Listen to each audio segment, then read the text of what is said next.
নেটিজেনরা ধুয়ে দিচ্ছেন মেসি ও মায়ামিকে, যেখানে মেসি সেখানেই পেনাল্টি। অবশ্য কোপা বিশ্বকাপ কিংবা ক্লাব ম্যাচ সবখানেই পেনাল্টি ভাগ্যে জয় হয়েছে মেসির দলের। এবার প্রি মৌসুমের দুই ম্যাচে টাই ব্রেকারে জিতল তার দল ইন্টার মায়ামি। মায়ামির পেনাল্টিতে জয় নিয়ে আরো বিস্তারিত থাকছে প্রতিবেদনে। পেনাল্টি ভাগ্য নাকি পেনাল্টি সম্বল, এমন প্রশ্নের মুখে লিওনেল মেসি পড়েছেন। আর মোটেও ইনজাস্টিস হচ্ছে না এমন প্রশ্নের সম্মুখীন করা। কোপা আমেরিকা 2021-24 কিংবা বিশ্বকাপ 2022 বারবার এই পেনাল্টি নামটা যে মেসির সঙ্গী হয়েছে তা বলাই যায়। এবার আসরের ব্যাক টু ব্যাক দুই ম্যাচে পেনাল্টিতে জিতল তার দল। সামাজিক যোগাযোগ মাধ্যমে শীতের কম্বলের মতোই লিওর পেনাল্টিকে সম্বল করার কথা বলছেন। আজ সকালে ক্লাব প্রীতি ম্যাচে মুখোমুখি হয়েছিল ক্লাব ইউনিভার্সিটারিও দি দেপোর্তেস এবং ইন্টার মায়ামি। প্রীতি ম্যাচের পেনাল্টি শুট আউটের লড়াইটা হয়েছিল হাড্ডাহাড্ডি। শেষ পর্যন্ত টাই ব্রেকারে 5-4 গোলে জিতেছে মায়ামি। জয়সূচক গোলটা করেছেন আইনিক ব্রাইট।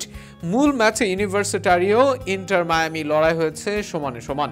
59% বল দখলে রেখে মায়ামি প্রতিপক্ষের লক্ষ্য বরাবর নেয় 2 শট। ইউনিভার্সিটারিও বল দখলে রাখে 41%, তবে মায়ামির লক্ষ্য বরাবর তারা নেয় 5 শট। 90 মিনিট পেরিয়ে অতিরিক্ত 5 মিনিট পর্যন্ত খেলা হলেও কোনো দল লক্ষ্য ভেদ করতে পারেনি। মেসি সুয়ারেজ সুযোগ পেয়েও কাজে লাগাতে পারেনি। কখনো ফিনিশিং এর দুর্বলতা, কখনো বা ইউনিভার্সিটারিও ডিফেন্ডারদের দৃঢ়তায় তা সম্ভব হয়নি। পেরুর ক্লাবটির গোলরক্ষক সেবাস্তিয়ান ব্রিতোসো ছিলেন দুর্দান্ত। মূল ম্যাচ গোলশূন্য ড্র হওয়ার পর ম্যাচ গড়ায় পেনাল্টি শুট আউটে। টাই ব্রেকারে Julian Gressel, Santiago Morales, David Ruiz, Benjamin Cremaschi, ব্রাইট মায়ামির 5 ফুটবলারই গোল করেছেন।